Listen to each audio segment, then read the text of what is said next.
Bonjour à tous, aujourd'hui on va parler d'un sujet qui fâche.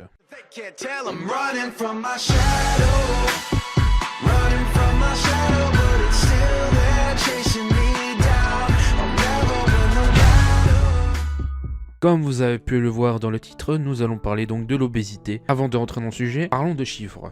Donc, le surpoids concerne environ 1,4 milliard de personnes dans le monde, et d'ici 2030, le nombre de personnes devrait atteindre 3,3 milliards. Vous vous rendez compte? C'est un chiffre incroyable, c'est exceptionnel. En France, on compte 6,5 millions de personnes. Passons maintenant au sujet principal de la vidéo. Aujourd'hui, je vais vous faire part de mon expérience, car moi-même je suis touché par l'obésité.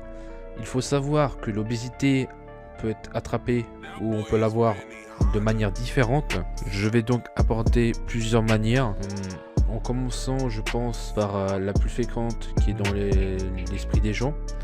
C'est donc, on est obèse parce qu'on mange toute la journée. Alors, oui, il y a des gens qui mangent toute la journée, qui donc prennent du poids et sont obèses. Mais ça ne veut pas dire que ce sont de mauvaises personnes ou qu'il faut les insulter tous les jours, H24, tout le temps à l'école ou autre part. Toutes les personnes dans le monde ont droit au respect. Mais à votre avis, pourquoi cette personne est arrivée au point de manger toute la journée? Le premier cas qu'on peut voir, et celui qui est le plus dans la tête des gens, c'est le plaisir de manger. Alors, c'est sûr, on aime tous manger quelque chose, mais sans abuser, ça serait mieux. Alors, certaines personnes font ça parce qu'elles adorent manger, en effet, mais d'autres parce qu'elles subissent des chocs tous les jours ou des insultes, et à force, leur seul réconfort, c'est de manger. Par exemple, des personnes qui sont en dépression vont manger toute la journée, ou alors vont faire autre chose. Mais la première option, le premier sauvetage qu'ils ont, c'est la nourriture. Le deuxième cas qui n'est jamais assez cité, c'est la maladie. Quelqu'un peut prendre du poids à cause d'une maladie ou de problèmes de santé. Pour cet exemple, nous prendrons le mien personnellement. J'ai pris du poids depuis tout petit parce que j'avais des problèmes de santé. Mais je ne savais pas que j'avais ces problèmes de santé justement. Je suis allé faire ce qu'on appelle le test de l'apnée du sommeil. Test où l'on vous met des capteurs sur le corps, à peu près une vingtaine. Moi j'en avais 25 je crois sur le corps. Ces capteurs vous permettent d'analyser votre sommeil pendant toute la nuit que vous avez passé à l'hôpital. Vous serez amené à être réveillé plusieurs fois dans la nuit si les capteurs se décrochent ou autre chose, et vers environ 4 heures du matin, c'est ce qui m'est arrivé, une infirmière a dû faire une prise de sang au niveau de mon poignet, dans le pouls. Alors je ne sais pas pourquoi faire, mais c'était pour prendre le sang dans le pouls. J'ai dû attendre jusqu'à 13 h le lendemain pour que la spécialiste vienne me voir et m'informe des résultats, de ce qui s'est passé la nuit. Et donc elle m'annonce que depuis, par rapport à ma courbe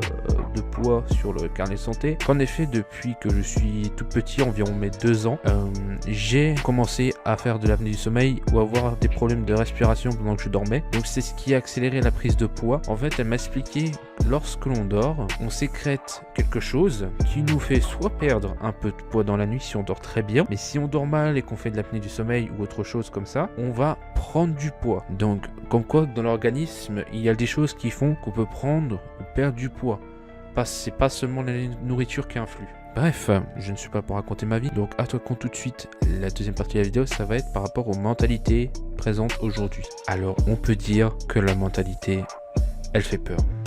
Très très peur. Il y a plus en plus de discrimination dans les écoles. Comment voulez-vous que les personnes obèses ne tombent pas en dépression ou autre chose, ne se suicident pas, si les enfants sont méchants entre eux? Et je pense que la méchanceté vient par rapport à l'influence des autres enfants qui sont de base méchants, qui sont discriminants, et ça vient aussi de l'éducation que les parents leur portent. Il faudrait que les parents éduquent leurs enfants par rapport à leur faire comprendre dès le début que être méchant avec les autres personnes c'est mal, que ça peut avoir de lourdes conséquences. Après on va me dire oui mais c'est les enfants, ils disent pas ce qu'ils pensent. Peut-être, mais la personne qui subit les choses, elle le prend sérieusement.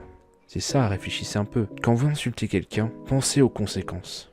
Pensez ce qui peut y arriver. C'est ça le problème d'aujourd'hui, c'est qu'on n'analyse pas les conséquences. Imaginez un monde où les obèses seraient les personnes principales de la planète. Qu'est-ce que vous, les personnes maigres, penserez? Qu'est-ce que vous subirez? Pensez-y, et comme dit Jean-Luc Mélenchon, réfléchissez, réfléchissez, et il est temps par-dessus tout de naître un terme au cœur. Réfléchissez, réfléchissez, et il est temps par-dessus tout de naître un terme au cœur.